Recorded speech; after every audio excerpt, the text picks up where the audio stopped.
going to get started. My name is Tanya. I'm from the Center for Evaluation Innovation in Washington, D.C. So this is about having an evaluation lens for learning, an evaluation lens on learning and outcomes. One of the things, if you read the little blurb, one of the things I have noticed that I'm sure you have all experienced is this increasing pressure for you, if you are foundation staff or board members, to come up with evaluation information that is meaningful. Our track for today, we're really going to talk about how to move you from a perspective on evaluation that is monitoring focused towards a perspective that is about learning and thinking more deeply about impact. And what is that distinction exactly? What does it mean to evaluate for outcomes versus evaluating for learning? Because those are actually two really different enterprises. Do you think it's difficult to get the information that you want?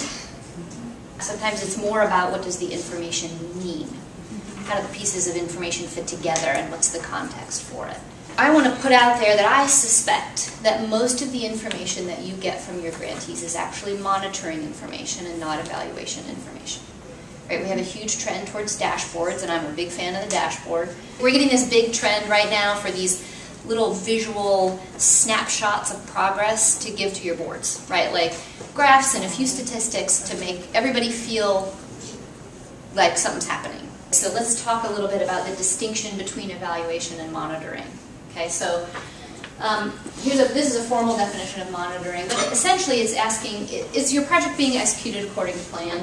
Evaluation is the episodic comparison of actual project impacts against the agreed upon strategic plans, anticipated results, or pre-existing conditions.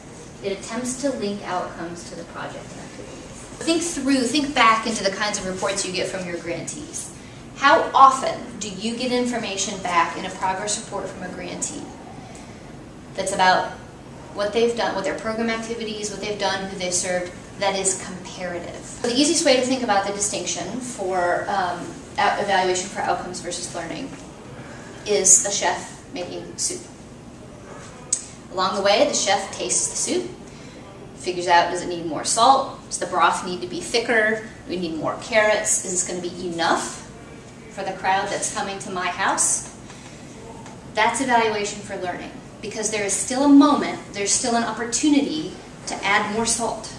The soup gets served, and at the end of the day, the folks around the table, they like the soup or they don't.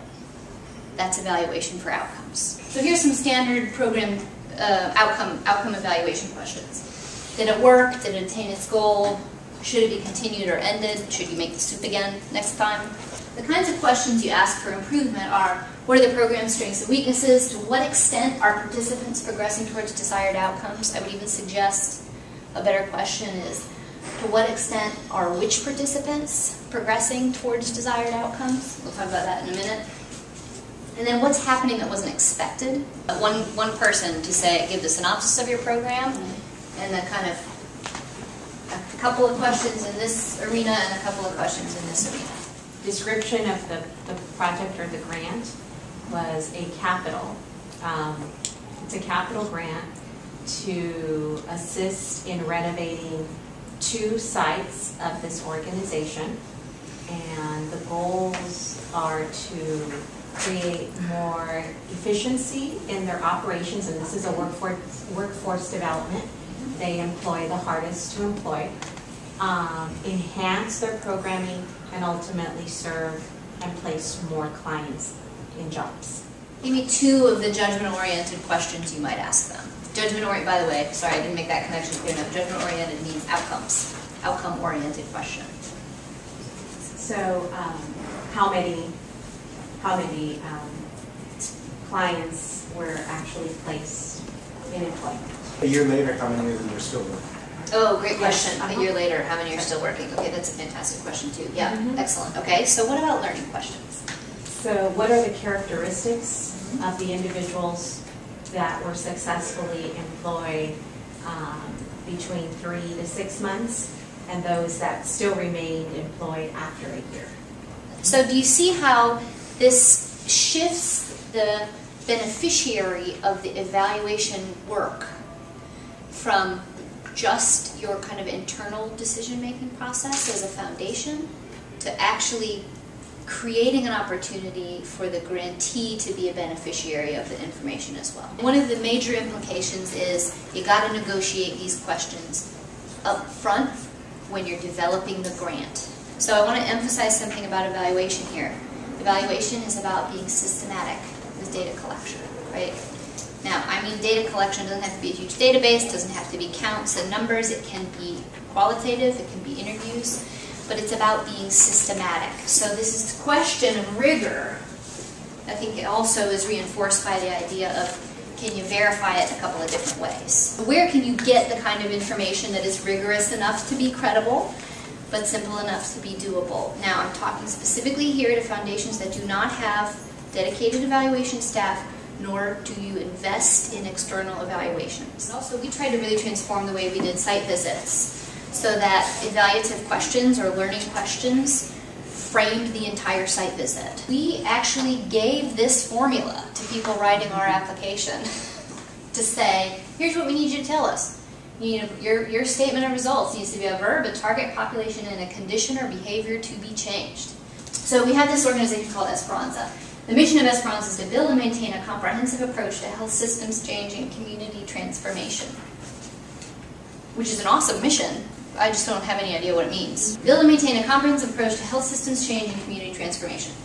So we had this formula. So here's how the negotiations went. This was what they first gave us. They were going to provide training to 25 health navigators. Turns out their main strategy was health navigators to help get people through the healthcare system and also help kind of try to set a policy agenda, right? To say, okay, here's how we know the system is broken. That we rejected that outcome because it doesn't say enough about the target population, nor does it say about the condition, anything about the condition to be changed, right? That what condition or behavior on their part is going to be changed. This is what the program staff ended up with. Huge leap. Huge leap. I have mixed feelings about this, by the way. Oh, sorry, yes. Improve access to prenatal services for 10% of low-income pregnant women, and it was actually Denver County, but I changed it for your benefit. Improve for low-income pregnant women in San Diego County. Okay, that looks like a completely different program. So if this is your outcome statement, this is the result statement you get. The best outcome question you can ask is how many navigators completed the training. But then you can get a little bit more sophisticated if you go on. Then the evaluation question, if they get better at stating their results like this, then the evaluation question becomes, well, how many of the navigators who completed your training demonstrated improvement in skill? And hopefully then you can also have the learning one attached, which is, and was there a difference? Do patients assisted by your navigators receive more recommended prenatal checkups? Which was, it's a little bit more intensive, but it involved actually just interviewing their clients. They just kept track of what services their clients received. So in addition to getting clarity of results, and you've got little pointers right there on your slide, the second and third thing are meaningful indicators and a data collection plan. So I just want to leave you with a couple of cautions. If you ever have an evaluator in the room, be careful about what you claim to know with certainty. Or statistical significance. That's right, someone's going to ask you about the p-value of something, so be very careful. Be careful to select randomly or at least intentionally seek many perspectives. We tend to ask the folks we know will, I think it's subconscious, but who sort of are already on our side, you know. Just so you always remember this, is that the more people you ask, the more data you collect, the sort of greater level and more random you are, the greater level of certainty you are. Do your best to triangulate your data, which means just find a couple different sources to answer the same question. A couple different focus groups, look at the data, the numbers compared to the focus group feedback.